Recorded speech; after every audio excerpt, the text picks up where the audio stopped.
我抢了周冉的全系第一。第二天，他的小竹马就向我表了白。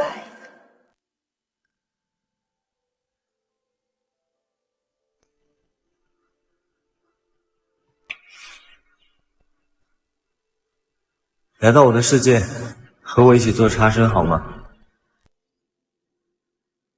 听到陆一宁和周冉对话的那天，我刚过完考研分数。陆一宁，光让他成绩变差可还不够，让乔宇根本考不上，这样你才算赢。切，你也不看看他这一年的成绩，经常倒数，怎么可能考得上？可是他毕竟基础那么好啊，那万一……就算他超常发挥，那他上什么学校？有句话的事。就乔宇演宁哥那程度，就算宁哥喊他一起捡垃圾啊，他也求之不得吧？就是，谁不知道啊？他追宁哥的时候，直接从正一变成了倒一，这种极品恋爱脑，什么事做不出来呀？然姐这手段真是高啊！然姐，要是乔宇知道这一切都是你的报复，那他估计得恨死你吧？那又怎样？我现在不太想看到他气急败坏的样子了。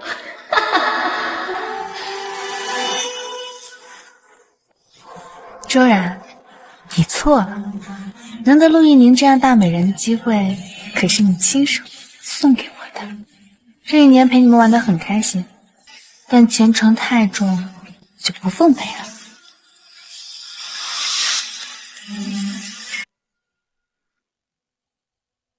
从小我就知道，自己所有的技能点都点在学习上。别人背好久的课文，我一遍就能倒背如流；知识点一点就通，难题信手拈来。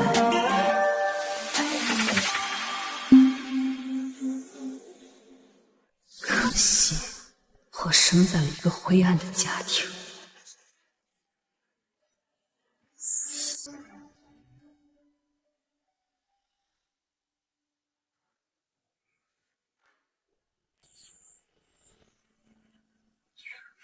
妈的就知道解卷。我不是让你滚出去打工补贴家用吗？我已经打工回来了。有时间你给我多打几份工！个赔钱货！哎，成天就知道在我们家里边白吃白用。我已经把钱都给你了，你到底想要怎么样啊？还敢顶嘴啊！我让你顶嘴，我让你顶嘴，顶嘴就顶嘴！你小嘴，你怎么又打他呢？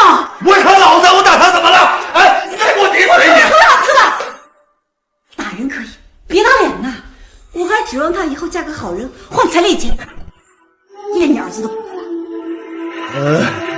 对，你最好给老子卖个好价钱，要不然老子打死你！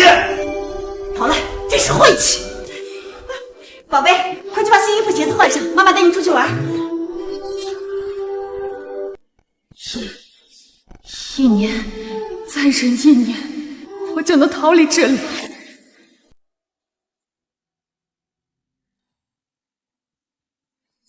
可是这个时候，陆一宁意外的出现了。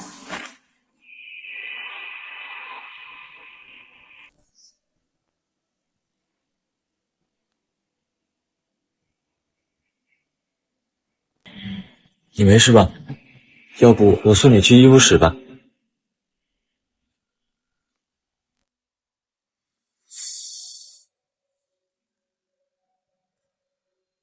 我的脚好像有些使不上力，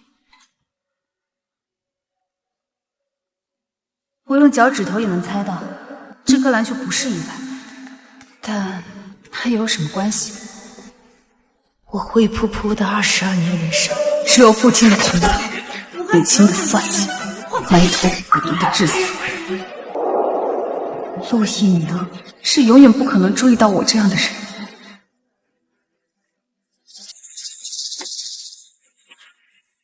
要不要我送你去医务室？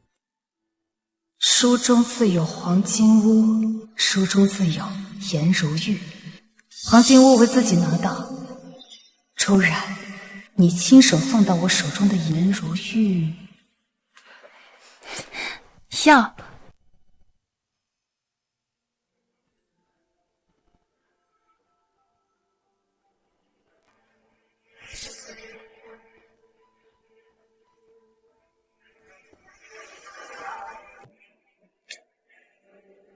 这之后，我欣然享受着陆一鸣的每一次刻意的泄露。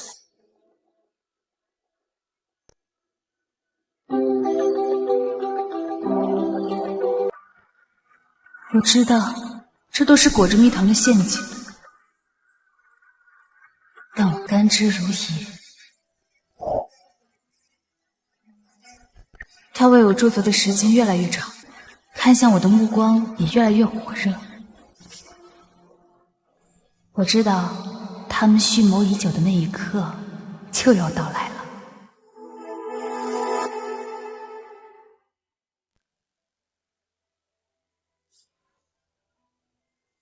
小雨，我喜欢你，你愿意跟我在一起吗？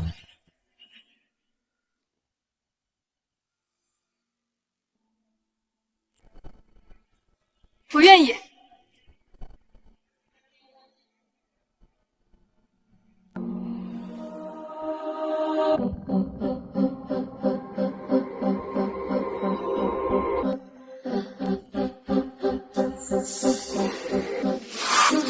我装作看不见他欲盖弥彰的嫌弃，因为我本来也只想短暂的用一把装点我灰色的现实。他应该也很快就会结束这个报复游戏，当众甩了我，替他的小青梅出气。又或许他想玩得更久一点，让我越陷越深，然后再张口叫停。但我没想到的是，周冉派这位颜如玉来到我的身边，竟是要敲碎我的黄金屋。上啊上啊，开大呀！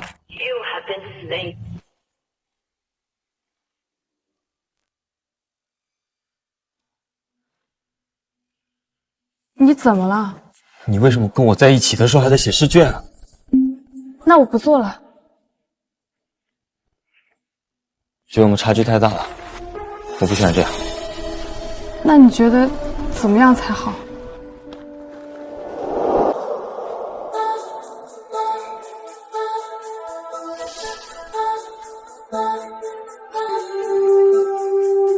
跟我一起做茶参。乔宇，别考了，我们永远在一起。这一刻，我极力掩饰内心的狂喜。周冉，原来你想要的是这个。这就是你想要的。乔宇，答应我，好吧？原来周冉还是没死心，以前逼我让出第一未遂，现在改用免记了。周冉，你干什么？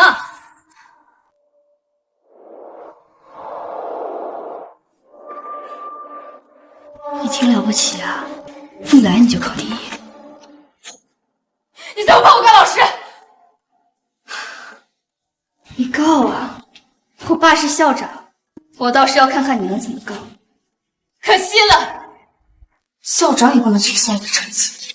下个月我还考第一。来，大家安静一下。这次考试啊，第一名乔宇。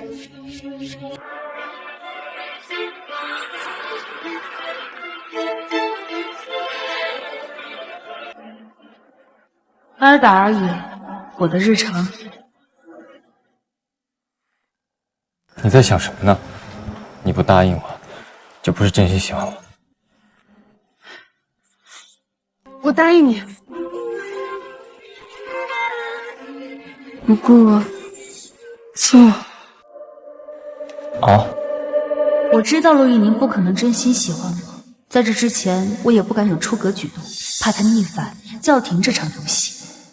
可是现在，他想要我放弃人生，那他做出交换，当然是合理且必要的，不是吗？不肯，那算了，我去上自习了。哎，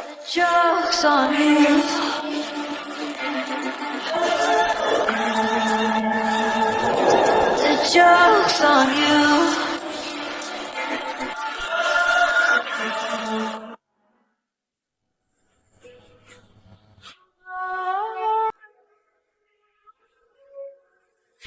乔宇，上天当真不负你。这次考试，全系第1名，周冉。谢谢老师。乔宇，你最近每天上课都打瞌睡，还好几次旷课被抓，你到底怎么回事？阿姨看来真的是被宁哥带罪，不然呢？宁哥天天带着他旷课打游戏，他们觉得网吧是我叔开的，我叔说的，经常注销。别说话。放学以后呀，写份检讨交给我，知道吗？知道了。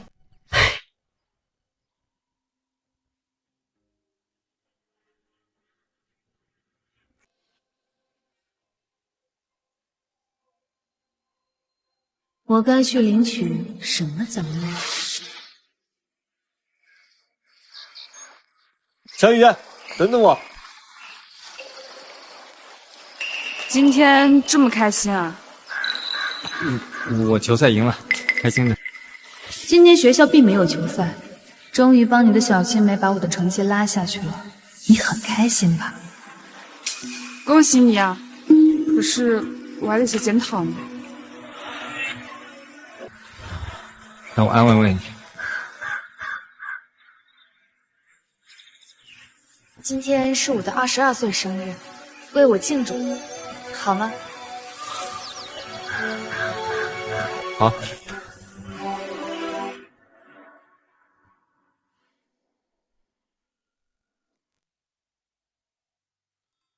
每一个女孩子都该拥有自己想要的人生。生日快乐！而我，聪明又勇敢的乔宇，从22岁的第1天开始践行。男人总喜欢一名女人会对自己的第一个男人念念不忘，可我却在深刻的实践中意识到，男人才是更容易对自己第一个亲密接触的女人食髓知味的。他们通常称她为白月光。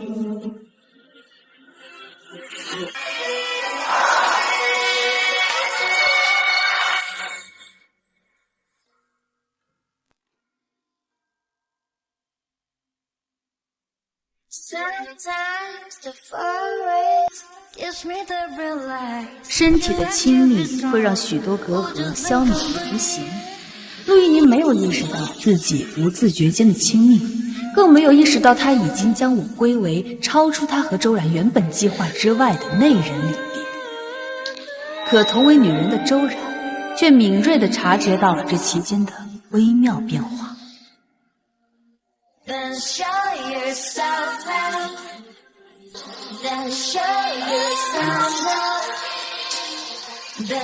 又不是没见过，我去打球了，等我一起吃晚饭。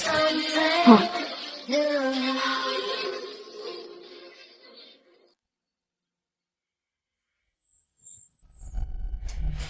乔宇，你跟陆一宁挺有经历啊，每天都这么泡在一起，不腻吗？对喜欢的人做喜欢的事，怎么会腻呢？而且，我要是不把精力花在宁哥的身上，那花在哪里呢？花在学习上。男人和成绩，周冉，你只能选一个。乔宇，早晚有一天，我保证让你再也笑不出来。周冉的脸上除了澎湃的愤怒，还有藏在愤怒之下对他这场盛大算计的展望。今天大概就是周冉算计好，要让我再也笑不出来的那天吧。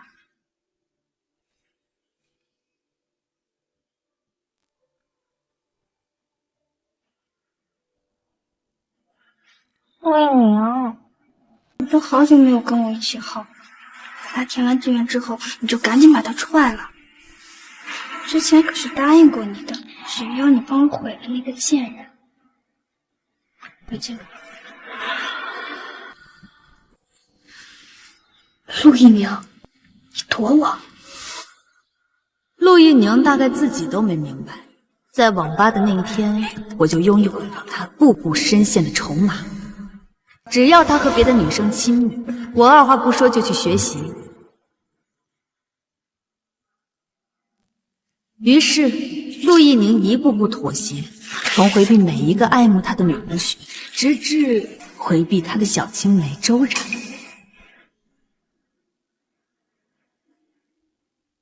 而我也投桃报李，稳坐排名榜倒数。陆一宁最漂亮鲜活的时光，完完整整只属于我一个人，我很满意。周然，你呢？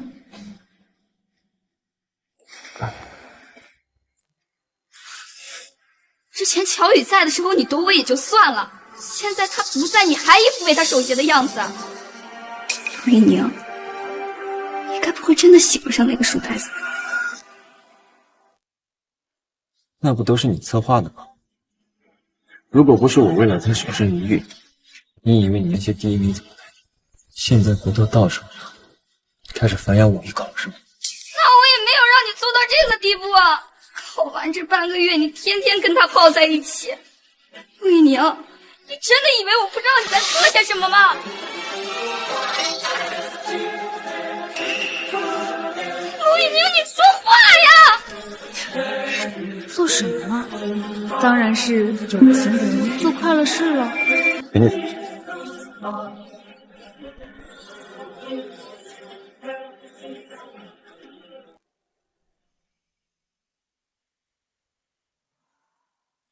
陆一宁很喜欢深吻，他接吻的时候总是喜欢先轻咬对方嘴角，像啮齿动物一样一点点啃咬摩挲，一直磨到你心里无奈。配合你们演了1年的戏，我也是收获颇丰。现在该上重头戏。3、2、1。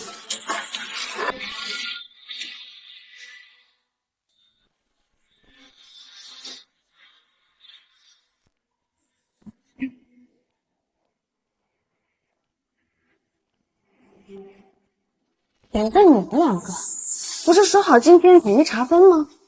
时间还早啊，这人不齐也不奇怪啊。或是你啊，倒数第2来的这么早，是不是太过于兴奋了些？反正都知道结果，早死早超生。看来这1年一路下坠的成绩，已经让你很习惯了嘛。听说你估分400多，可能是全系第1。你的校长爸爸一定很开心吧，所以才把我们叫来一起查分，来为你人生的高光时刻做个见证。嫉妒你就直说啊。是吗？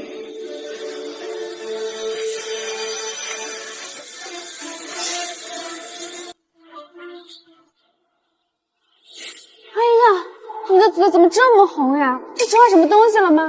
哎，来，快！收音机架到那边啊！直播信号调整好了没有？还有那个收音，赶紧确认一下设备。好，快！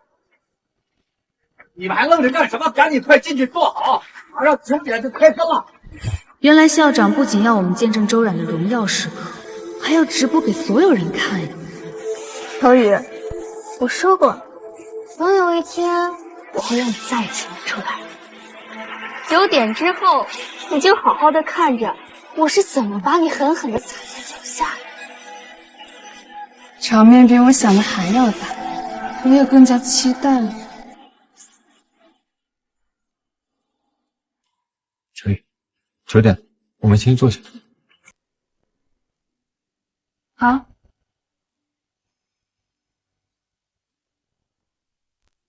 同学们，激动人心的时刻到了！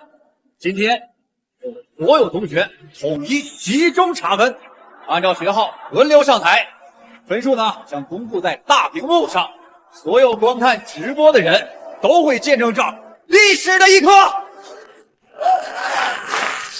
好了，事不宜迟，开始吧。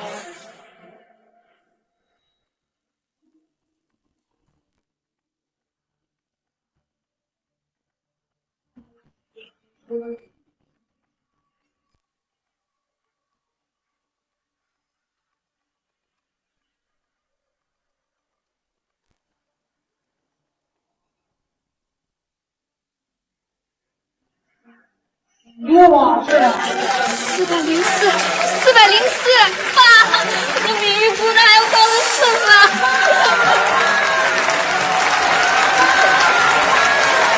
谢谢大家。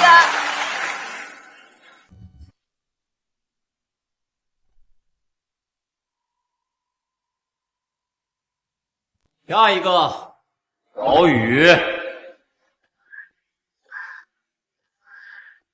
乔宇，你赶紧的呀，我们大家伙可都等着呢。好啊。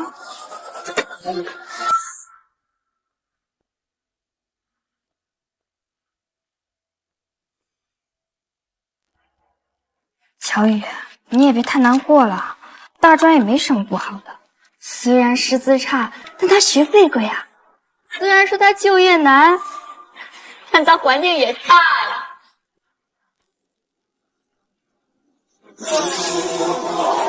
哇！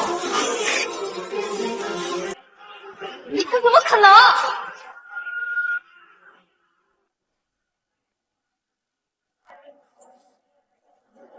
这绝对不可能！又是系统出 bug 了。请问哪位是乔宇同学？我是清北大学招生办的。乔宇同学你好，我是清北大学李老师。你真的是清北招生办的老师？你有什么证据啊？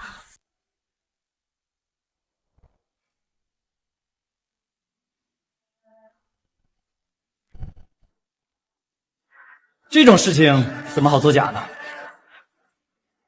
快把镜头对准乔宇同学。乔宇同学，这到底是怎么回事？你是真的因为跟陆同学恋爱导致成绩下滑，还是故意控分啊？天天旷课泡吧，原生家庭还这么糟糕，你到底是天才还是有学习的窍门啊？可以采访我，我知道内情。陆一宁之前是周然的校草男朋友，后来周然不爽乔宇抢了他的年级第一，就让陆一宁去勾引乔宇，天天拉着乔宇逃学、翘课、喝酒、泡吧，想毁了人乔宇。哇，所以这是一个学霸识破渣男贱女的复仇计划，玩弄了送上门的黑心帅哥，转身考上了清北的故事。周冉同学，刚刚的话来都是真的吗？你真的是这么处心积虑的想要毁掉乔宇同学吗？对不起，我们不搞封告，别拍了，先不要走啊！校长，我也没想到各位对我的故事这么感兴趣。其实我早有念头，把这几年的学习方法和我的复习笔记写成自传，有意见校我版权的出版社可以联系我。乔宇同学还真有商业头脑哈，格局就是比普通人大。李老师，我们换个地方谈吧。好，跟我来。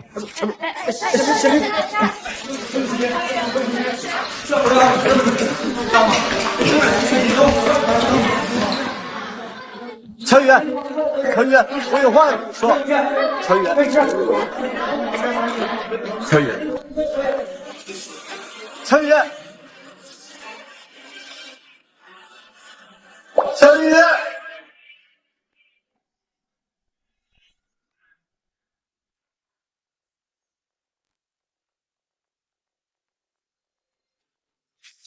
乔宇同学，你的家庭情况呢，我们有所了解了，所以应你的要求，我们为你准备了这间公寓。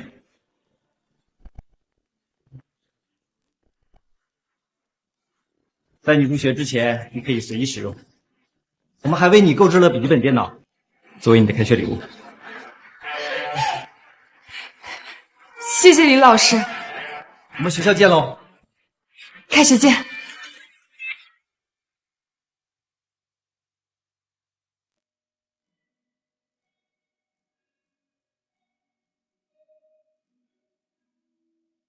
靠自己努力学习得来的东西，真好。正好收到了10几个出版社的联系，可以筛选一下他们报价。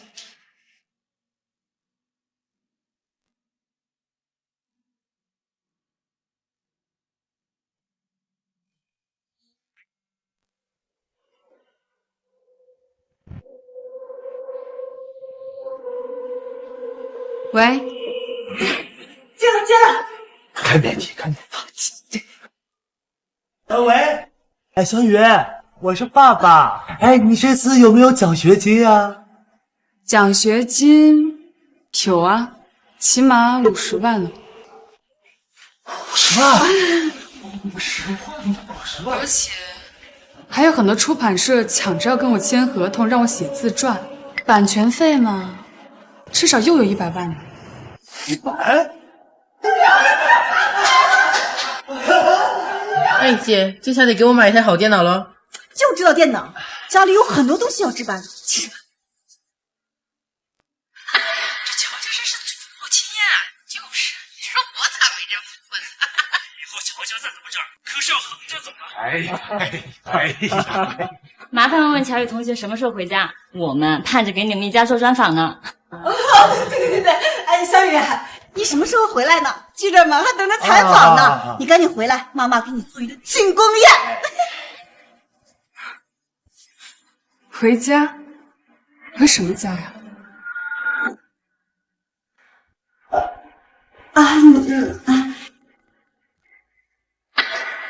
你这孩子胡说什么呢？你还有几个家呀？当然是咱们的家呀！你们那儿啊，那个鬼地方，我这辈子都不可能再回去。什么？小雨不回来了？哎，傻孩子，你胡说什么呢？你怎么能不回家呢？我们呀都是你的爸爸妈妈和弟弟呀。爸爸妈妈是指那个每天喝醉酒就对我拳脚相向，逼我辍学打工帮补家用的乔富贵，还是你这个天天盼着我毕业就能嫁给老官府，帮你拿一笔彩礼的李艳芬，或者是从没把我当姐姐看，被你们宠得无法无天的废物乔耀祖？哎，你个白眼狼，你怎么说话呢？啊，我几天不打你就双方肩膀了？你怎么回事啊？平时没少打孩子吧？一看就是熟的。乔宇，哎呀，我的小雨啊，那都是过去的事情，都是爸爸妈妈不对。但是呢，我们始终都是你的爸爸妈妈，这里呢也始终是你的家。你不回来，你又能去哪里呢？我已经成年了，还是个成绩优异的好学生。我的努力和能力会带我去到很多可去的地方，就不劳你们操心。顺便告诉你们，我会在自传里详细的描述你们是怎么虐待我，你们就等着被全世界指着鼻子骂我。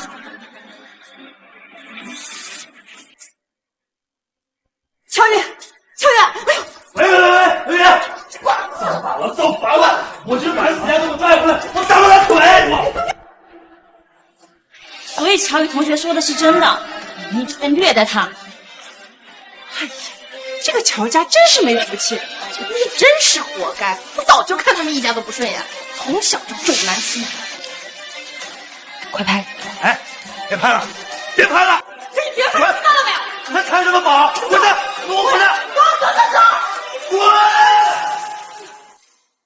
乔宇，你要一直努力，永远有做选择的勇气和底气。谁？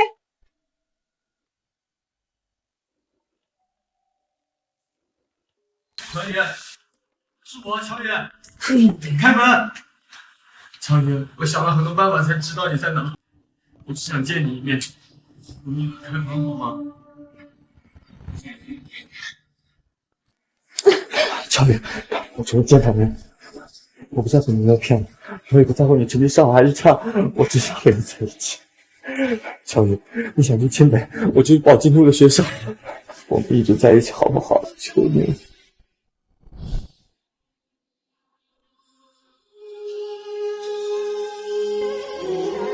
但周冉不会生气，你的赌可是输了呢。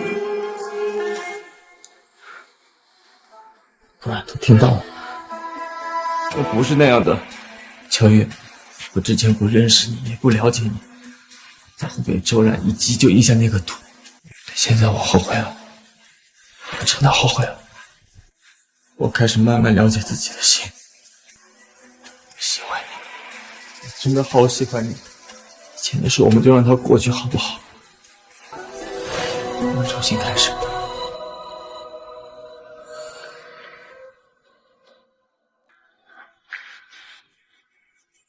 你听见了吗？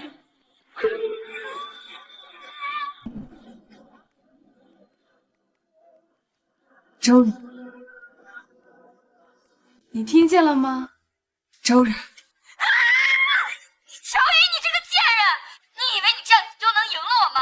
我告诉你，你也别得意的太早了。你考上清北又能怎么样？像你这样的蝼蚁，我有的是办法赢你。还有陆一鸣，你以为你和这个贱人还有可能吗？我告诉你，乔宇其实他早就知道，他从一开始就知道我们的计划，他根本就是利用你来报复我。你只不过就是他报复我的工具，他现在用完你了，就只会把你像垃圾一样狠狠抛开。不是这样的，不是这样的。都听清楚了吗？我知道，我不相信。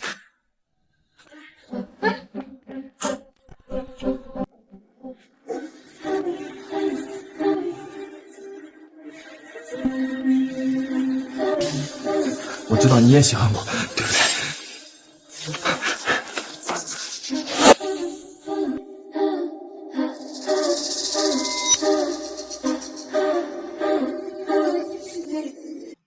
身上的伤怎么回事？你是说这里是被你的小心没用蜡烛烫的，还有这里，他说我命贱，却偏偏妄想自己不配得到的东西。还有这里，他让他的狗咬我，他说这样我才能记得疼，才能学乖。我为什么要这么对你啊？回事，当然是跟你接近的人一样的。你想过，周冉家里有钱有势，他爸爸还是校长，他明明有那么多办法可以逼我这个蝼蚁张嘴，为什么偏偏还要搭上你这个校草猪呢？你想过吗？知道为什么？就应该告诉我。好啊，我告诉你，因为1年前，他其他所有的名字都被我用命给毒死。用命毒死？什么意思？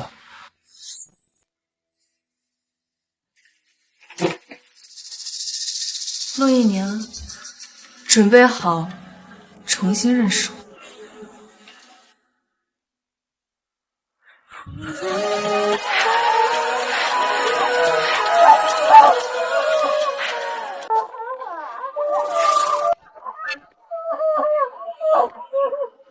太刺激了，确实让人看着有点难受。小雨，你别这么惊讶，这一次是我主动让这个。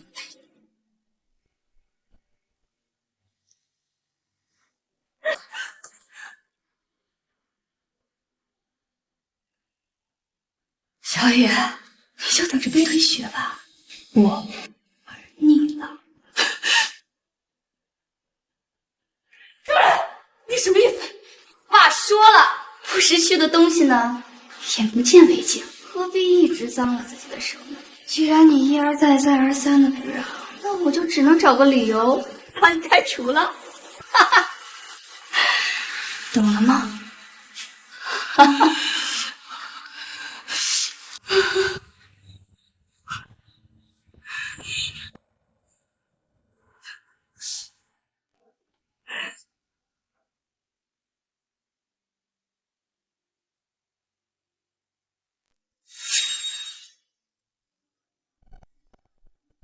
你看，穷人的生活就是这么贱。我忍耐了这么多年，心甘情愿的爱周冉，只不过是想好好学习，求一条出路。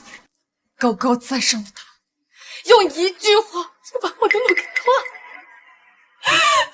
可我不能认命，我要逼周冉再动一次手。为了激怒周冉，逼他出手，那一次考试我全力发挥，一下子超了他40分。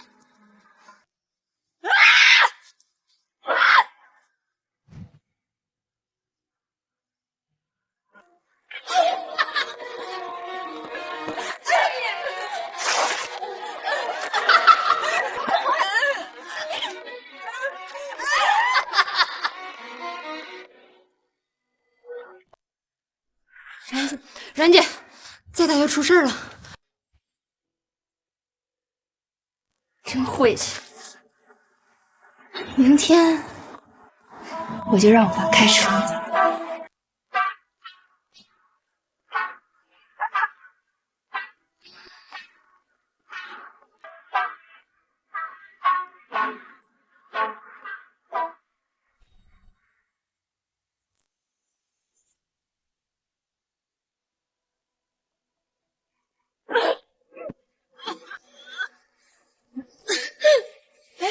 小同学，你这是怎么了？你是被抢劫了吗？阿姨，求求你救救我！我这就帮你打120。不要，我可以自己去医院。我想要的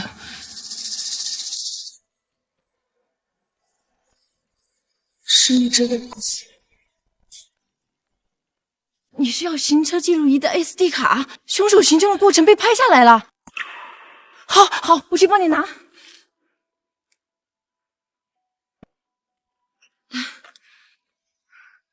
哎，我想多问一句，打你的凶手你认识吗？我看你的样子是学生，你被伤成这样，你们学校不管吗？那你告诉阿姨，伤你的凶手是谁啊？是我们学校校长的女儿。校长的女儿。小同学，我很同情你，但是周校长在我们这个小地方手眼通天，抱歉，你不能冒这个风险，对不起。没关系的，阿姨，我理解你。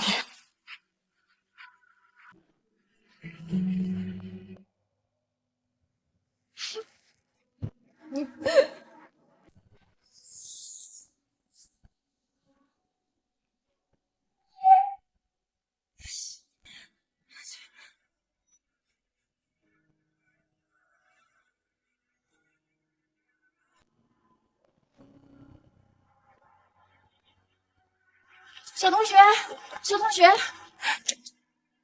我也有个女儿，拿着吧，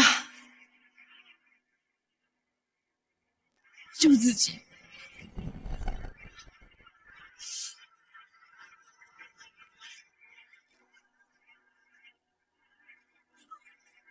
谢谢阿姨，谢谢。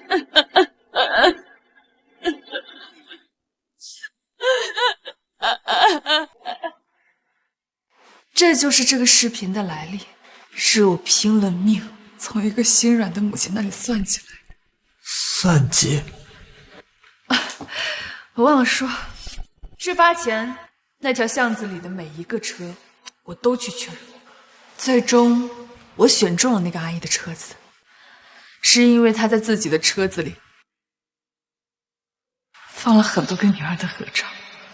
车子里的合照有很多，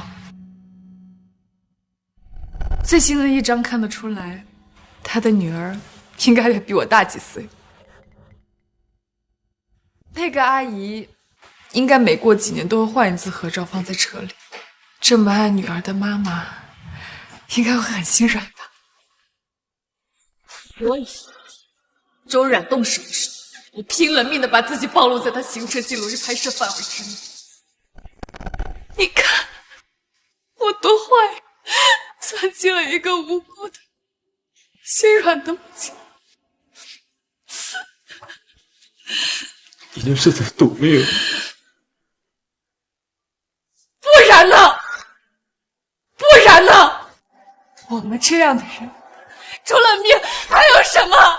好在上天虽然不曾偏爱我，但他还是被我这股狠劲给吓住了。之后就很简单了，行车记录仪拍下了周冉动手的全过程。我告诉他，如果他再动手，如果我被退学，那这个视频就会出现在每一个网站上，在他身后。可是你不怕吗？那种视频发出来，你也会毁了你自己的。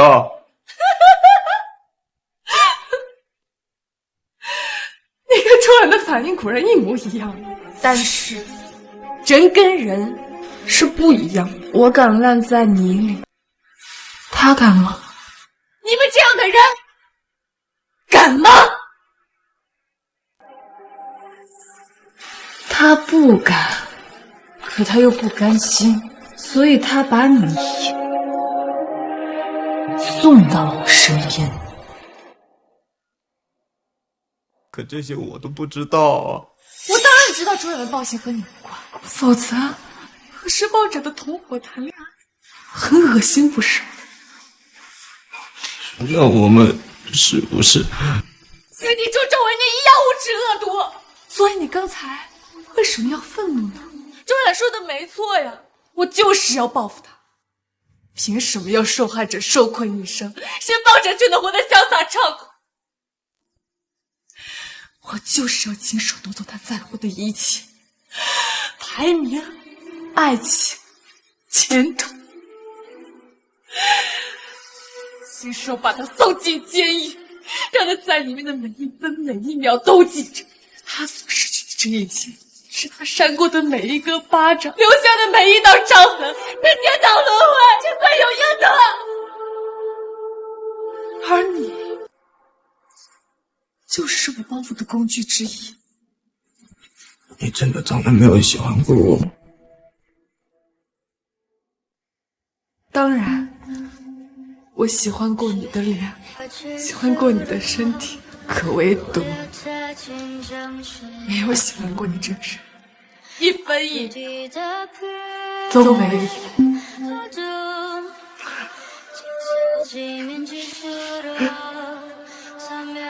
请吧。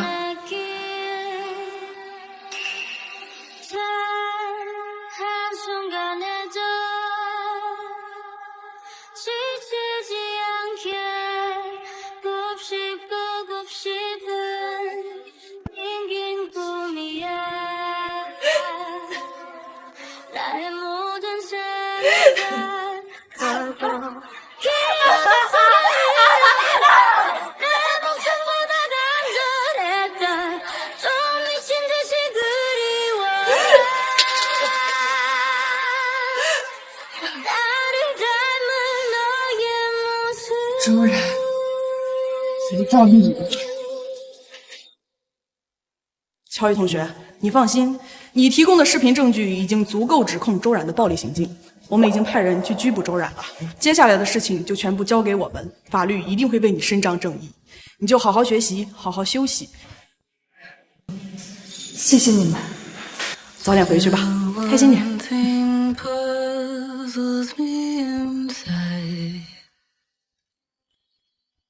太阳出来了，乔宇，如果从此人生不再风雨肆虐，你会选择做个好人吧？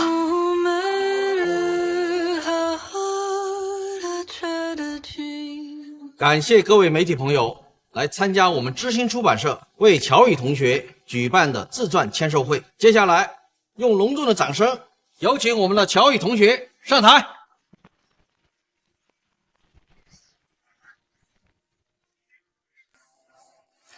大家好，我是乔宇，感谢各位来为我捧场。今天能站在这儿，我很激动。这本自传写的是我自己的故事，但我相信有很多跟我有类似遭遇的人能从中看到自己的影子。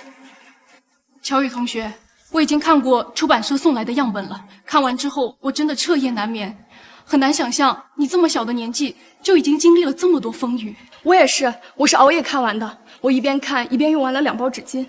你自传中写到原生家庭的时候，我真的很有共鸣。我也跟你一样，生在一个重男轻女的家庭里，被爸爸打，被妈妈冷漠，还被弟弟吸血。我相信你的自传一定能鼓舞到有类似遭遇的人。爸，就是乔宇，我要找你了！你这个骗子！你这个骗子！白眼狼！我白养你！我干什么？哎呀，乔宇同学，你没事吧？没事，你去擦擦呀。好了，来把这几个老实的给我抓起来！放开老子！放开老子！放开！妈，你说话呀！各位，我们是乔宇的爸爸和妈妈，今天我们是来揭穿他的谎言的。谎言呀！这是乔宇的爸妈。谎言？放开他们！你说乔宇说谎了，他说什么谎了？还没说什么谎，他那本自传那里边全是编的，没有几个字是真的，全是胡扯。各位，我们家是有一点重男轻女，这点是真的，我们承认。还有其他什么虐待、什么彩礼都是假的，是乔宇他为了出名想赚钱，不想赡养父母，不想帮补家里，所以他就搞了这么一出自导自演的诡计。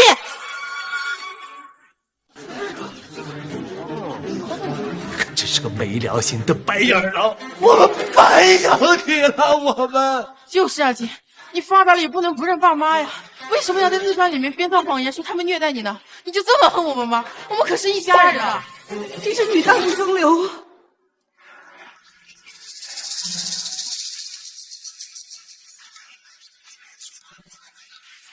乔宇同学，你怎么说？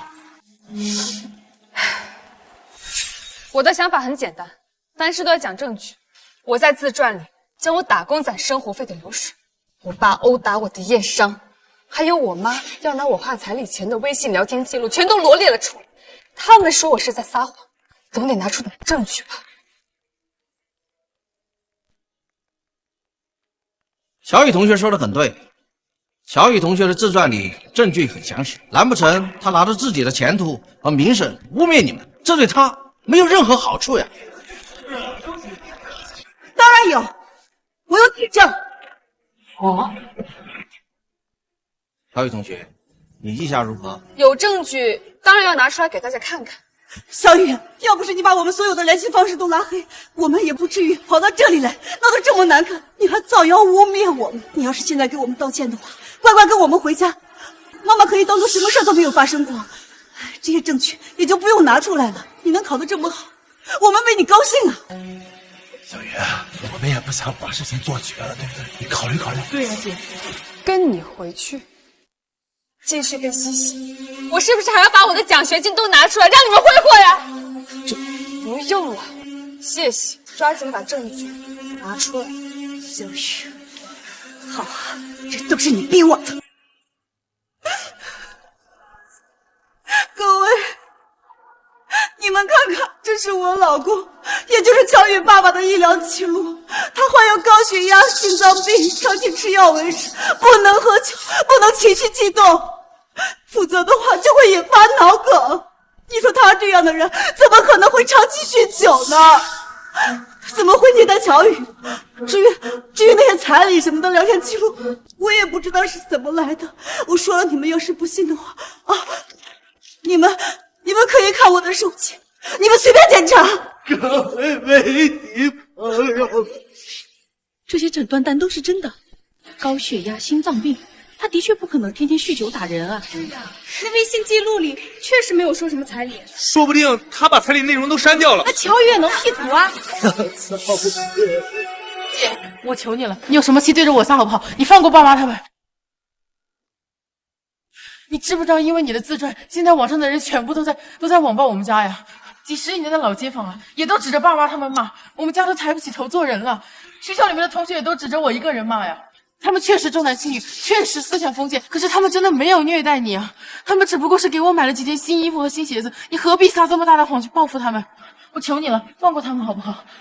起来，咱不求他，不求他啊！乔宇，你到底要把你的骨肉至亲逼到什么地步，你才肯收手呢？那这么看来，乔宇的自传确实是有夸大的成分啊。重男轻女也不是犯罪，倒是为了报复自己父母撒谎，这事算是搞大了。乔宇同学，今天这场风波，如果你不能平息的话，那这本自传恐怕无法再安排给你继续出版了。你还有什么想说的吗？我想说的是，这场戏演得还蛮好。要是换了个心理素质差的人，说不定还真被你们反咬一口。小雨，你说我们在演戏，这些证据难道都是假的吗？重点就在这场大戏还有这些证据，不是你们可以想出来的，幕后肯定有高人指点。思来想去，和我有仇又有能量的人，只有那么一个人。敬爱的周校长，在外面吧。这么精彩的大戏，你不可能不亲眼看看。别藏了，出来吧。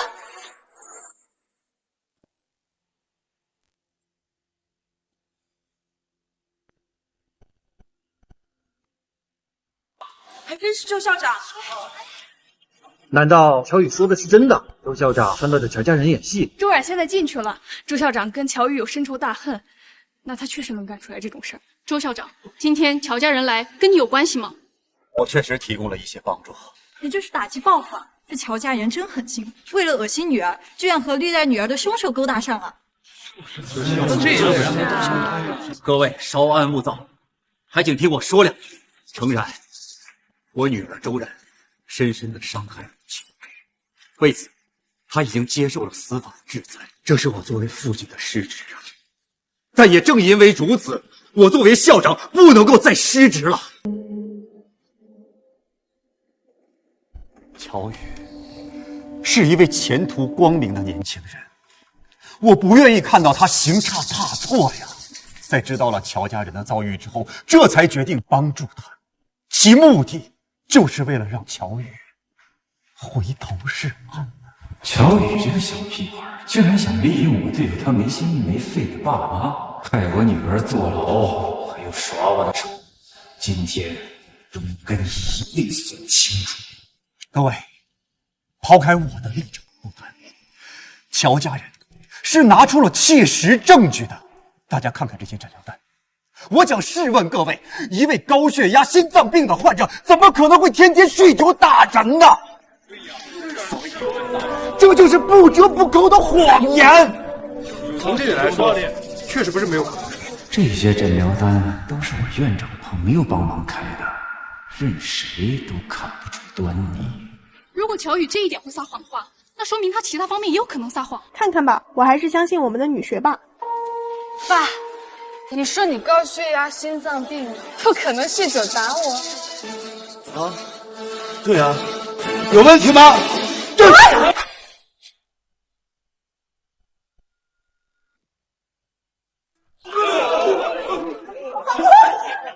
宇，你干嘛呢？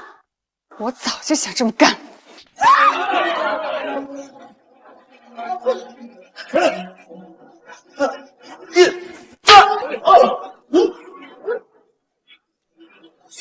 了！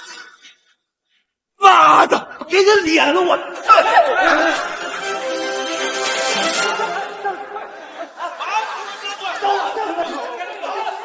保安，来把他拉开，快！把他拉开！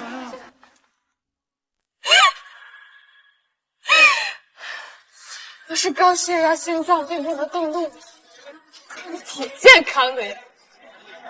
是啊。这个精气神可不像心脏病、高血压患者。我老公他是那个他是吃了药来的。哎呀，周校长，你说对了呀！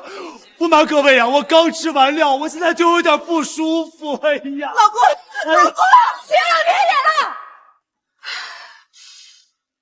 我刚刚只是为了过把瘾才打那几个巴掌。我自传里的内容到底有没有撒谎？大家看了这个视频，自然的清楚。最好给老子卖个好。小雨，你竟然在家里偷拍，你不要脸呐！我只是在我自己的房间里安了个摄像头，这算什么偷拍？这些年来，这个摄像头记录了你们对我的全部暴行。我本来是怕在成年之前被你们打得半死不活的时候，可以用这个摄像头里的内容报警求助，跟你们断绝联系后，我还想将这些视频就此封存，不想让全世界亲眼看到你们是有多我钱。怎么有这样的我之所以一直不公布，不是为了你们，只是不想吓到他。但是多亏你们，我才下定决心，唯有将你们的暴行公之于众，才能起到更大的警示作用。一切都水落石出了，请你们马上离开，不要干扰我们的签售会。你们别想走，安排你们今天所作所为，我们都会曝光的。陆校长，现在你承认你是帮着乔家人对乔宇同学报复吗？乔先生，乔宇同学的视频中你明明白白在喝酒，那么你高血压、心脏病的诊疗单谁帮你伪造的？回应一下！回应一下！别拍了，别拍了，让开，让开！够了！啊！我们跟你背叛！你知不知道你当初叫什么？叫乔雨，多余的余。你是我们根本就不想要的女孩，你知道吗？后来上户口时候名字写错了，才叫成现在的乔雨。我告诉你，在这个家里没有一个人喜欢你，没有一个人欢迎你，你本来就是多余的，你就是个多余的。我把你养大，让你考上状元，那就应该感恩戴德，你就应该孝敬父母。问你，你还想要什么？这个人啊，太过分了，太过分了！出去！出去！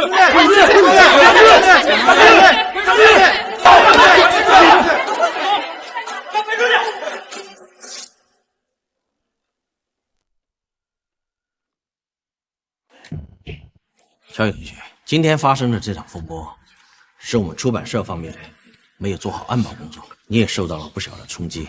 要不这样吧，今天的签售会我们改期。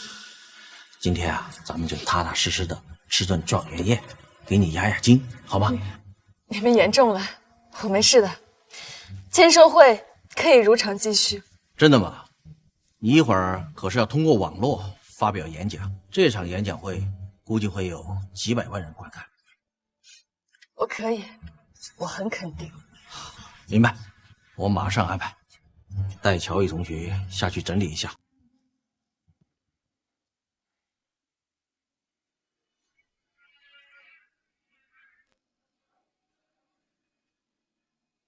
大家好，我是乔宇。很多人听说了我的故事，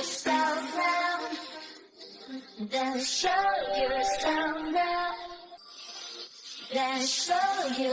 果我身处泥沼，如果周围的一切都在拉着你往下沉，请记住，斩掉荆棘，做自己的坟墓，将累赘踩在脚下，变成踏板。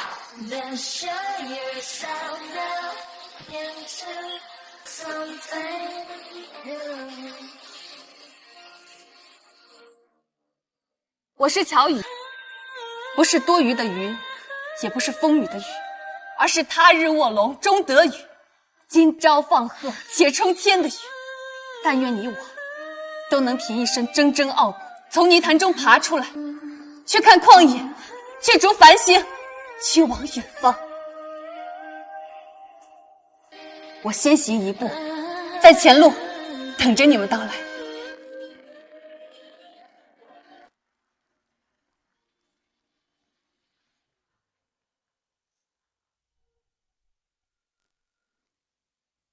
乔宇同学，你的演讲真是太精彩了，刚刚的收看人数超过了1000万了，你的自传肯定大卖。谢谢您，我先去趟洗手间，很快就回来。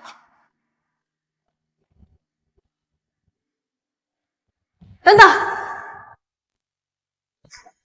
果然是你，我没认错。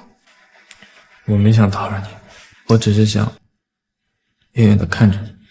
刚开始的时候，我还总想着，随着时间过去，再强烈的情绪也会消散。我和你之间，或许还有机会。可刚刚看到你应对周校长和你家人惹起的风波，还有你那场精彩的演讲，我明白了，你是天上的飞鸟，应该回到自己的高山。像你这样的人，我只让你回头。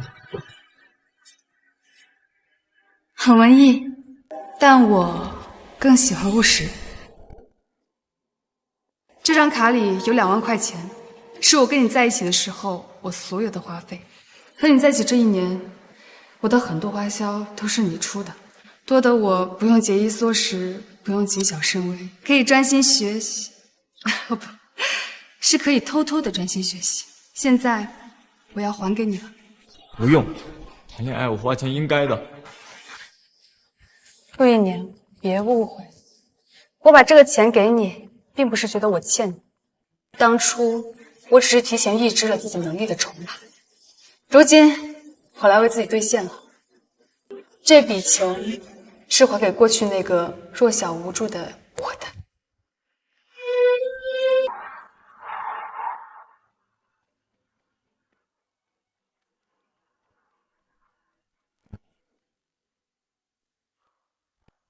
小雨，我这一辈子再也遇不到像你这样的人了。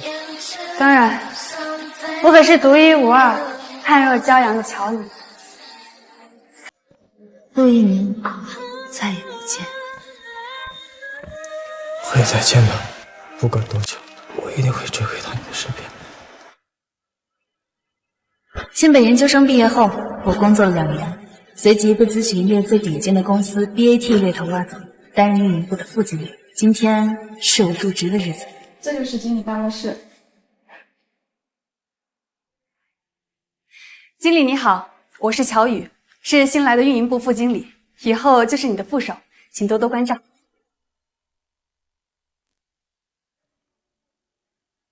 原来无恙啊！周然，你怎么在这儿？我坐在这儿还不明显吗？你应该几年前才从牢里出来，怎么可能这么快就当上 BAT 的经理？在 BAT 里，你爸也有关系，所以现在你明白我们之间的差距了吗？只有蝼蚁，它才需要一步一步的往上爬，而我，就算是被你害得进了监狱，可是到头来，我还是骑在了你的头上。周然，你坐在我的位置上做什么？没什么，我就是跟新来的乔副经理开开玩笑。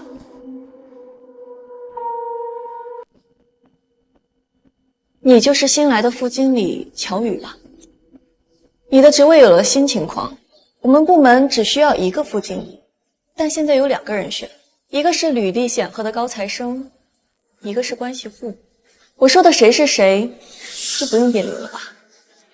经过高层商议决定，对你们2人进行为期1个月的考察。正好公司在争取拿下旭日集团高达1亿元的合作，所以1个月内你们俩谁能拿下旭日，谁就留下。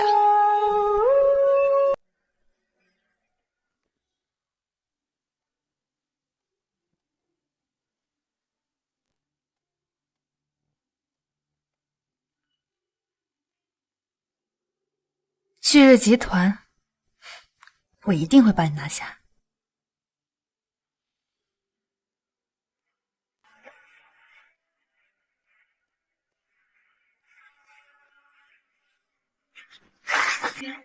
这就是我提案的全部内容，请张总辅正。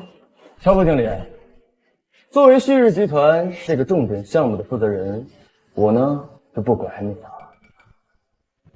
你这个提案非常出色，我认为很有可能中标。我会马上把你的提案上交到公司高层，进行下一步商讨。太好了，张总，我一定不会辜负您的信任。张总，您看看这个。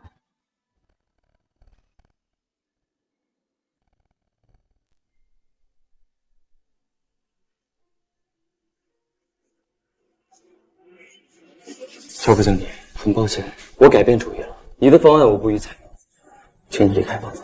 张总，这是为什么？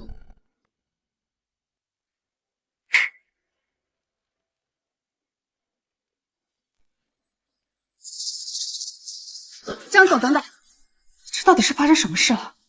我们刚才还谈得好好的，您怎么突然就改变主意了？乔副经理，你自己做了什么事儿，自己心里清楚，就没必要非要让我把这个窗户纸捅破吧。张总，我就是不明白，既然您执意要否决我的提案，至少让我死个明白吧。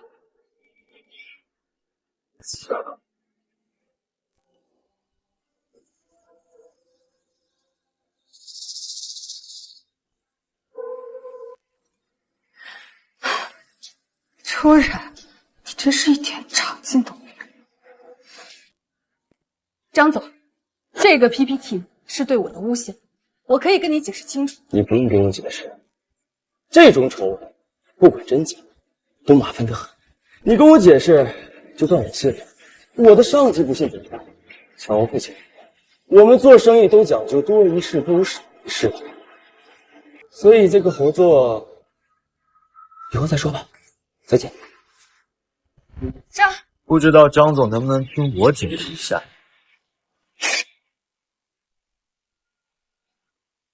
不知道张总能不能听我解释一下？所以，小陆总，张总，我刚刚在门外听到了一切，关于这个 PPT， 确实是有人恶意造谣。我和乔副经理也算是旧相识了，以他的人品和能力，你可以完全信任。我用我的信誉为他做担保。有小陆总做担保，那就不同了。那这样，乔副经理，你的提案我照常给到高层评估。不过 PPT 的事情，还是要尽快销售影响。张总您放心，今天之内，我一定让这个 PPT 消失。那你们先聊，我走了。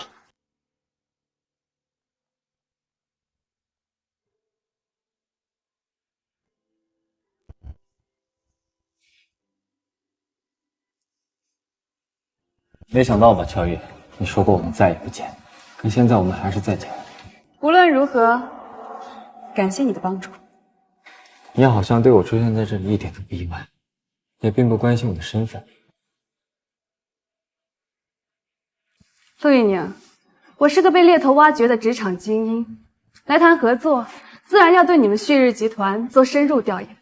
调研的时候我就查过了，你们旭日集团里面有个董事姓陆，眉目跟你相似，于是我就顺藤摸瓜查了一下你们旭日集团近期的动态，早就知道你在旭日营销部当副总。你既然想跟旭日合作，怎么没想到跟我攀关系呢？攀不上啊！你爸很理智，你在旭日的话语权没那么大，我又何必做多余的事呢？你还是那个那么精，那么出色。当然。那这个黄瑶应该也不需要我帮助了吧？不用。说起来，我也得赶紧回去处理这件事。再见。小雨，我希望你能顺利中标，我们以后合作愉快。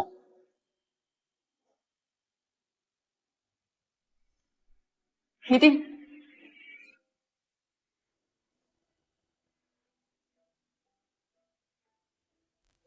陆一宁，你等了4年，可一定要沉住气。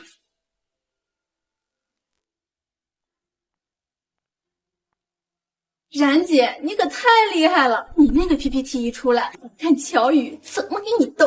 他的职业生涯呀，算是结束了。我们副经理的位置肯定是冉姐的。副经理算什么？我来这 BAT 是为了当总监的。那是。那我可得给周总监送上一份升职大礼。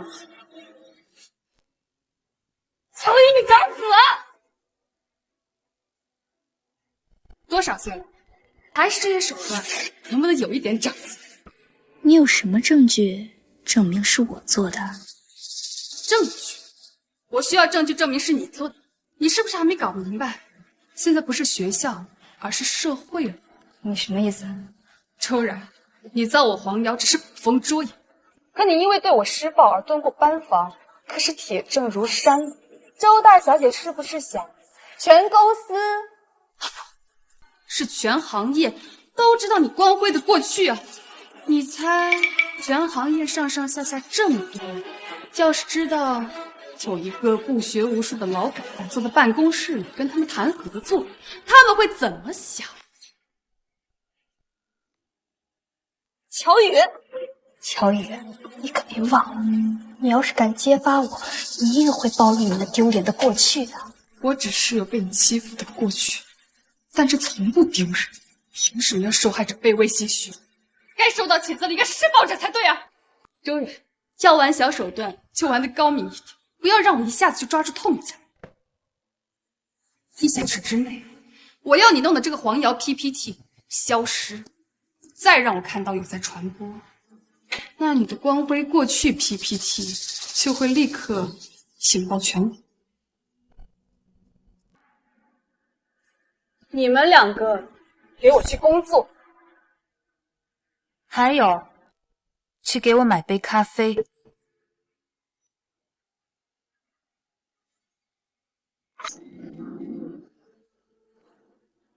沈婷姐，我们该怎么办啊？要不我们从社会上找个朋友去弄他？你们2个猪头，给我该干嘛干嘛去！那我们去给他们咖啡。滚啊！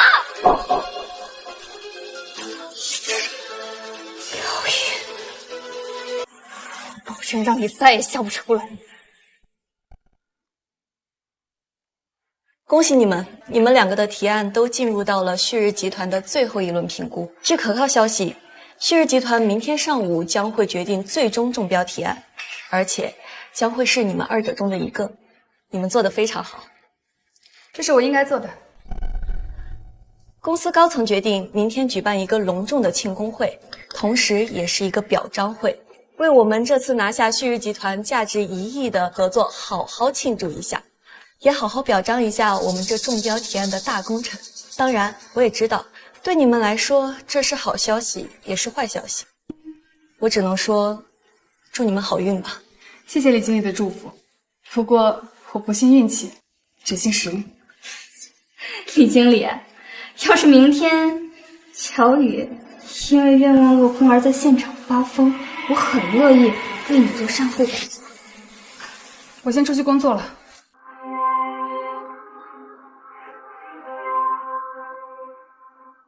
我先走了。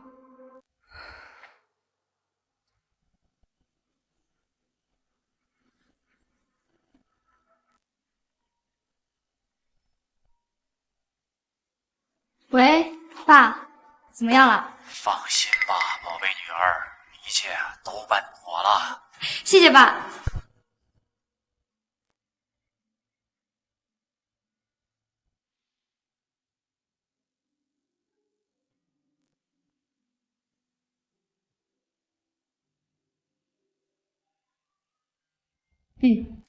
您放心，一切都在掌握之中。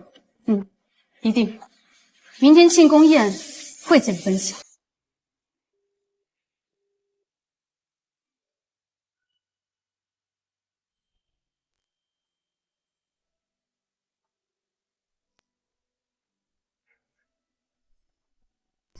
想加回我微信，怎么见面不直接提？事后暗戳戳加我。他被你拒绝，现在找了个好理由。我找了个朋友，帮你溯源了一下那个黄药 PPT， 虽然找到了 IPD， 不过这件造谣的人很准，你恐怕很难找到。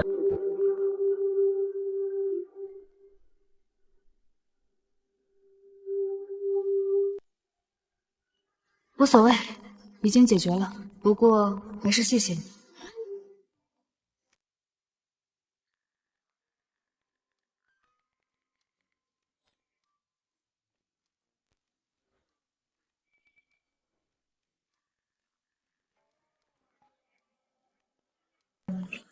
陆一宁，4年了，还放不下我。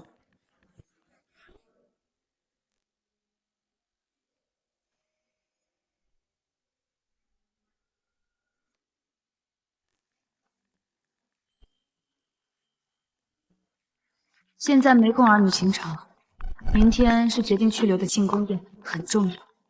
我要下班回去睡了。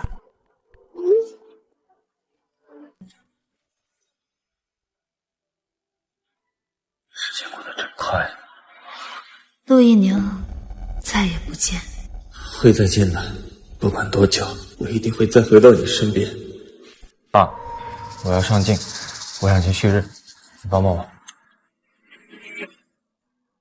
就你这玩意，还想进集团？做梦！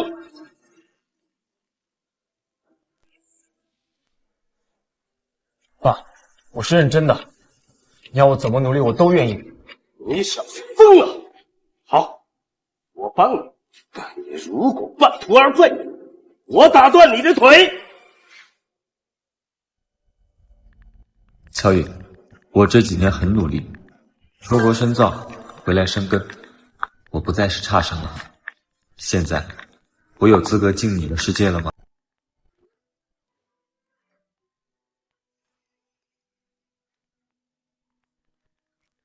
你的履历我看过了，欢迎来到优等生的世界。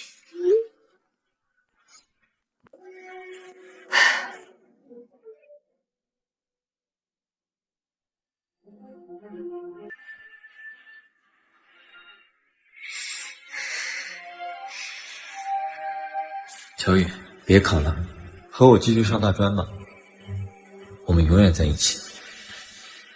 乔宇，是我亏欠你太多，我这辈子真是被你拿捏住了。今天这个庆功会的目的，在座的大家都应该很清楚了，是关于我们是否能拿下旭日集团的合作，以及副经理的人选的。在庆功会开始之前，请大家用热烈的掌声欢迎今天的一位重磅嘉宾，赵总经理。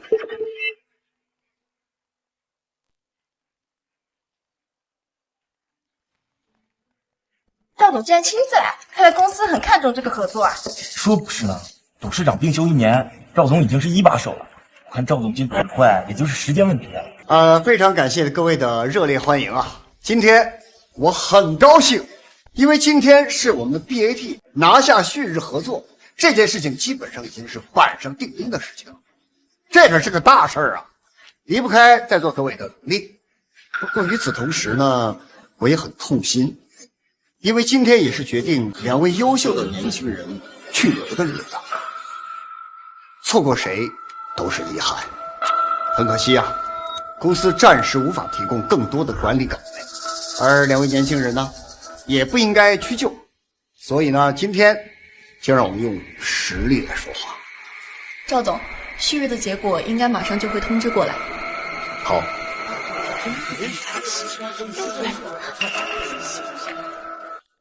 怎么样了？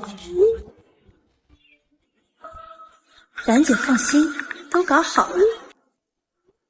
保证让乔宇出大招。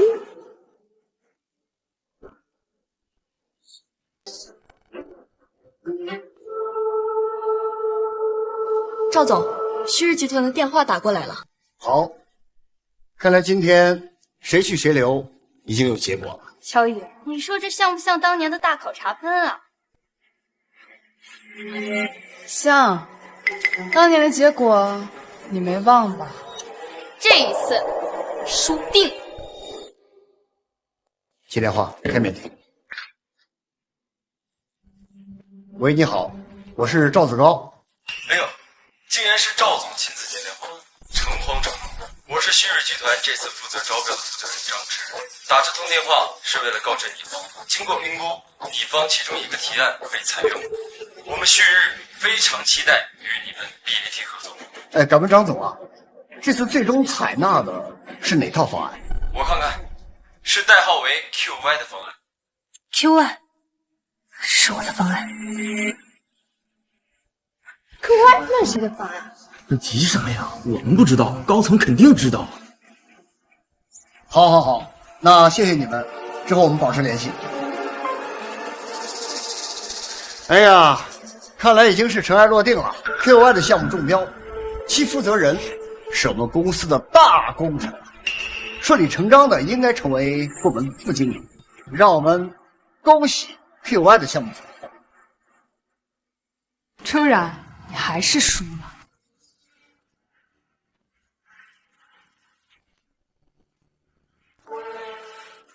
周然？什么？曹宇，是你输了。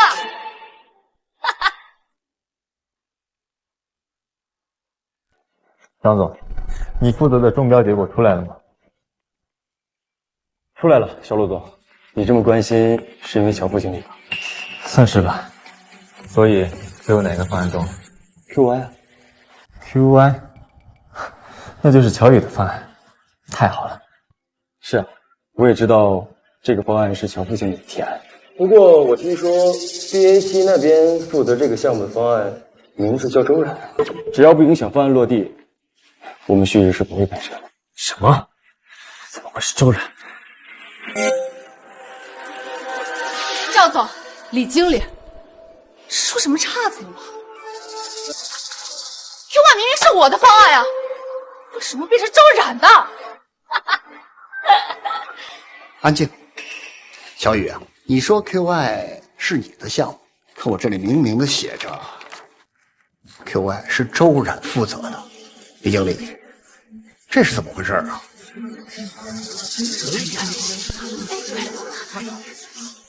赵总，我已经很明白的跟你说过了，我不愿意配合你撒这个谎。提案是乔宇的，但你却将功劳归功给周冉，我也没有办法。你还真是不识抬举啊！这就是为什么这么多年来，以你的能力，还是一个小小的运营部经理，你说你为着护着一个小小的副经理，搭上自己的前途，值得吗？原来如此，周冉，你是赵总的关系户啊！什么？还真是乔宇的方案被周冉偷了？太离谱了！原来周冉真的是赵总的关系户。看来副经理只是他的踏板啊！吵什么？行了，既然事已至此，也没必要装了。小雨，你立刻收拾东西，你被开除了。周冉，这是你设的局？这场竞争上课从一开始就是你想耍我的设计。乔宇，我都跟你说了，现在不是象牙塔，不是之前考试那么简单啦。赵总是我的亲姨丈，这个小小的副经理之位，如果不是因为你想要，我才懒得来呢。我就是要让你知道，无论你有多努力、多优秀，可是最终还是要被我骑在头上。是不是啊，姨丈？哎呀，我呀最疼你这个外甥女儿了。乔宇这个不识趣的东西，他之前敢欺负你，你想耍耍他，姨丈自然会帮你的。你放心，只要我放出话去，以后整个行业内没人敢来用你。以后啊，在 BAT 跟着姨丈，保证要风得风，要雨得雨。你们这么猖狂，是把 BAT 当自己私产了吗？赵总，你不过是公司的总经理，甚至还没入董事会。你想没想过，今天的事要是被 BAT 的董事长知道，你要怎么办？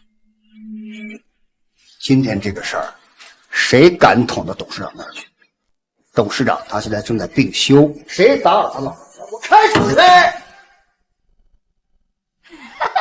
小雨，你看到了吧？没有人愿意帮你，就你一个小小的员工，我看你能拿我一丈办呀？那可未必。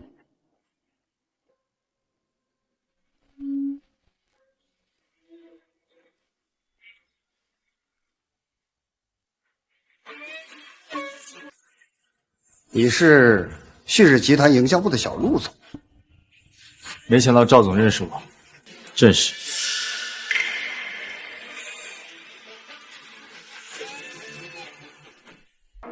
赵总，您刚刚跟周冉说的话我都听到了，我跟你开门见山吧。关于此次你们中标的 QY 方案，我很清楚是乔副经理做的，但你们却将之后的对接人换成周冉。关于周冉的过去，也一清二楚，他是绝对没有能力承接此次方案的。作为旭日集团方，我很怀疑你们这么做的理由，也担心你们这么做会损害我们旭日集团的利益。如果你们再不做出纠正，我会将此次事件汇报给旭日集团董事会，让他们取消合作。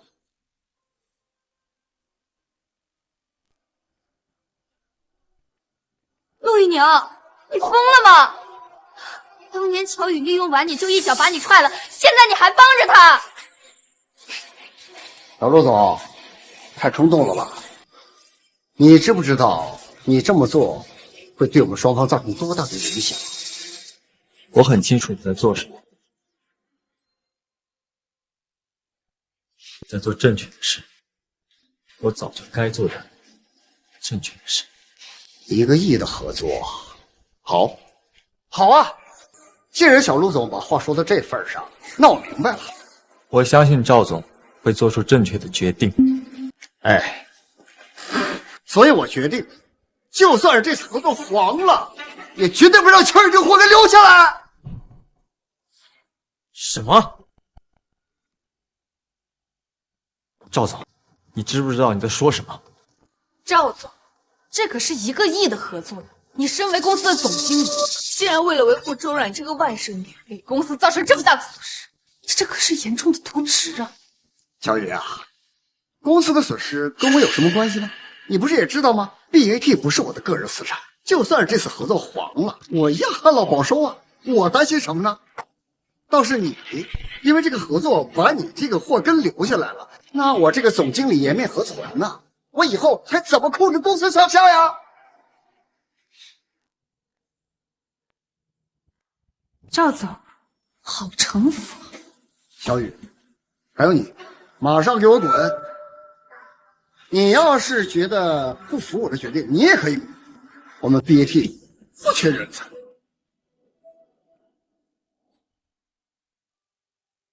乔副经理，我们旭日集团无比欢迎您这样的人才。李经理，还有你，如果您愿意来，我也一定大力引荐。小雨，我们走吧。怎么了？陆一宁，你的好意我心里明，不过大戏马上开场，走了不是很可惜吗？大戏。赵总，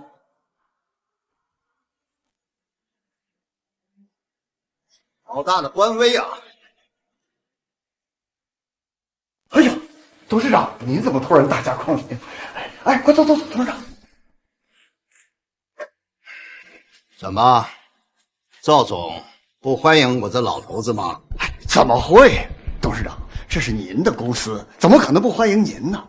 只是说您这1年来一直病休，所有的事务呢都由特助代为处理。您突然驾到，觉得有些意外，主要还是担心您的身体。您下次来啊，提前通知我，我派人接您呢。是啊，老了，都病休1年多了，这次回到自己的公司，这派头还没有你赵总大呀。董事长，你这是哪儿话呀？今天这庆功宴是什么章程啊？他们几个怎么搞得剑拔弩张的？赵总，我董事长，您不要介怀，他们都是闲杂人等，我赶他们走，他们赖着不走。来人，把他们这些闲杂人等都给我轰出去，别碍董事长的眼。是，保安部立刻派人过来。他们俩。副董事长，我是旭日集团营销部副总陆一宁，我要向你检举赵总侵害 BAT 权益的卑劣行径。陆一宁，你不要胡说八道，这里是 BAT， 不是你们旭日集团，你信不信我告你诽谤？愣着干嘛？让他滚！副董事长，请听我说。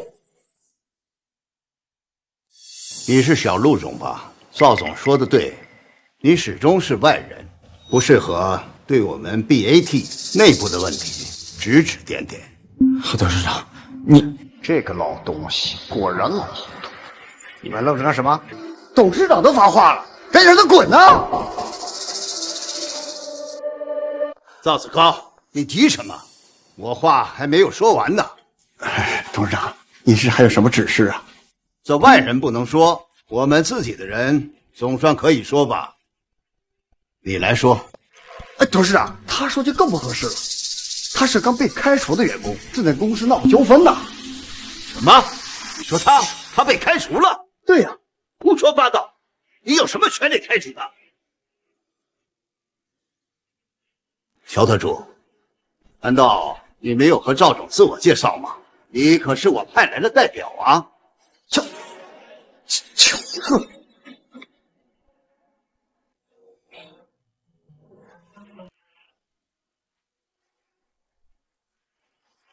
董事长，您忘了，我是受您委托，假装应聘的员工来进行内部巡查的。对对对，你看我啊，还有这么一件事的嘛。我可能啊是老糊涂了。老乙是来内部巡查的，当然不能自我介绍了。现在巡查告一段落，我也可以重新介绍一下我自己。大家好，我是乔宇，是董事长的特助。过去1年，我一直作为董事长的代表处理公务。今天初次见面，日后还请多多关照。你就是那位神秘特助啊？乔宇，你怎么会是 BAT 董事长的特助？乔宇，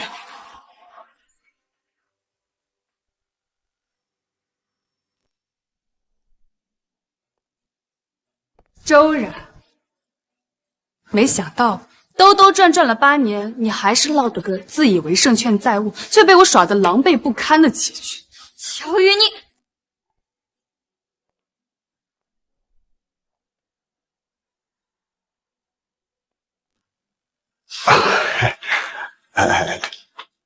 乔特助啊，你看之前我们有诸多的误会，要不然今天晚上我做东，咱们好好的化解化解。赵总客气了。巡查结束，当务之急理应是向董事长汇报结果。说说吧，乔宇，这次巡查过程当中都发现了什么？我发现，公司总经理赵子高在公司内部横行霸道、无法无天，已经不适宜继续留任了。当真？哎呦，董事长，这里肯定有误会啊！没误会，在场这么多人都可以作证。你是怎么为了将周冉这个外甥女安插进公司，欺压员工、侵吞员工功劳、损害公司利益？赵子高不但不能继续留任，公司还应该追究你职务侵占的罪行。对，董事长，我可以作证。你们还愣着做什么？董事长都来了，你们还怕他赵子高吗？董事长，我可以作证。我也愿意作证。我也可以作证。好话，真是山中无老虎，猴子称霸王。赵子高，枉费我当年提拔你，就这样报答我的知遇之恩吗？现在开始，你被开除了。保安，把他给我轰出去，把他办公室所有的东西都给我封存，作为证据，不得拿走。是。你们做梦！董事，我是总经理，你没通过董事会投票，就想开除我？赵子高，你是耳朵不好使了吗？刚刚乔宇罗列的证据，哪一条不足以罢免你？谁关系户？我认。我堂堂一个总经理，往公司内部塞我的外甥女儿，怎么了？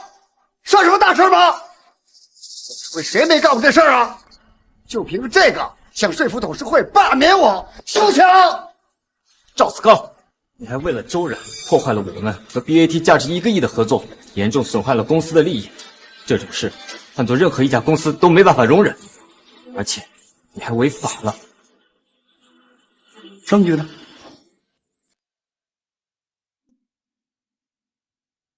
我们都是人证。你们几个都跟乔伊有关系，而且有利益勾结的嫌疑。就凭你们几个所谓人证，给我扣这么大顶帽子，你们懂法吗？好啊，赵子高，你很猖狂啊！乔宇，你说我们现在该怎么做？董事长，您放心，我有证据。刚刚赵子高在这个办公室里的一切言都已经被我录下来了。乔宇，你少说大话！这庆功宴的会场是我的心腹员工安排的，你想趁人不注意往里放一个什么摄像头偷拍，想哄我？你的修行还不够。这倒是真的，在庆功宴开始之前，我还为此苦恼了一阵。我说你们拿我没办法吧？小冉，你放心，一仗不会那么容易被他们摆平的。我话还没说完，我没能提前安排好摄像头，不过我也的确拿到了视频证据。赵总如果觉得我是在虚张声势，那不妨自己直接看看。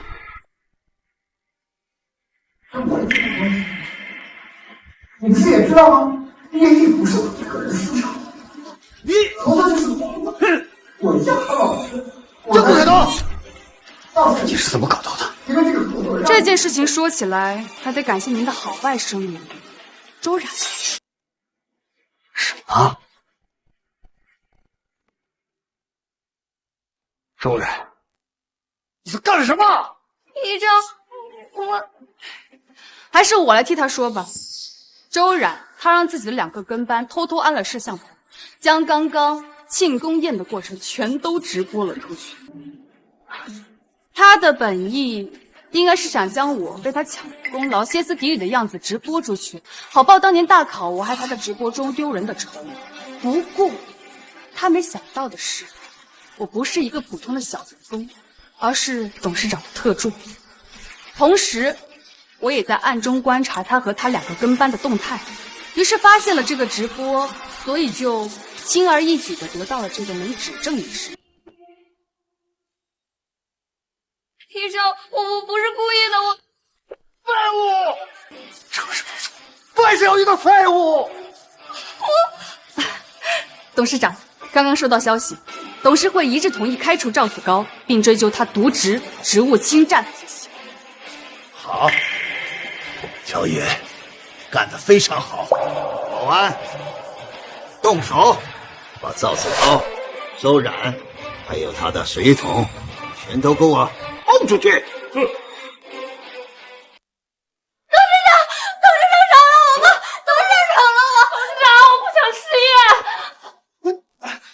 你个老东西，你不能这么对我！我是公司的功臣，我有功！老东西，你不能这么对我！我有功！我有机会的，我不能失业。我有功！小心！魏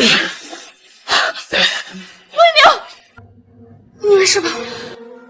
没事，这点伤和你身上的相比，不算什么。周冉，你到底还要堕落到什么地步？乔宇，我这辈子都不会放过你，就算是下地狱，我也会拉着你一起。你不会有这个机会了。周冉蓄意伤人，可以直接把他送到执法队了。带走。放开我！乔宇，我不会放过你的。各位，这次乔宇是立了大功。乔宇啊，如果这次没有你的话，恐怕 BNT 真的会被赵子高这狼心狗肺的贼人给败了。我是您的特助，这都是我的分内事。不过，这次巡查也有意外收获。哦，面对赵子高的威逼利诱，李经理依旧不卑不亢。加上这1个月我的观察，我很肯定，他是一个有原则、有魄力的好员工。一个部门经理的职位是屈才的。好啊，有你的举荐。李经理，我会通知门市部门，提升你为分公司总经理，学习锻炼几年，假以时日，说不定你就可以取代赵子高这个位置了。谢谢董事长，我一定不会辜负您的期待。乔宇，哦不，乔特助，我更应该谢谢你。李经理，这是你应得的。你妈妈果然把你教得很好。什么？您认识我妈妈？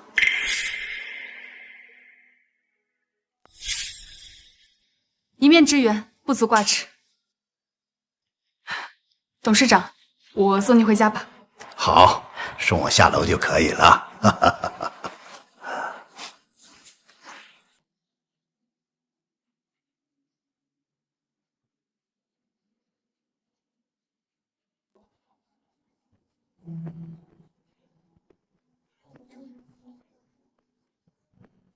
乔特助，我回去工作了，有什么需要的联系我。好。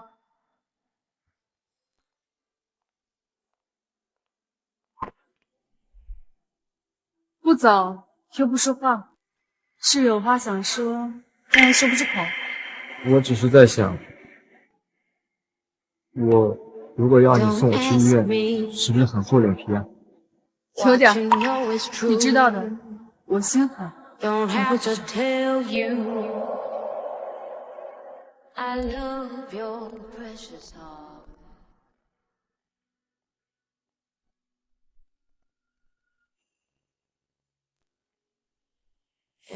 赶上车吗？这次换你来到我的世界。为什么不敢呢？前路漫长，何必急着做选择？乔宇，你只管享受人生。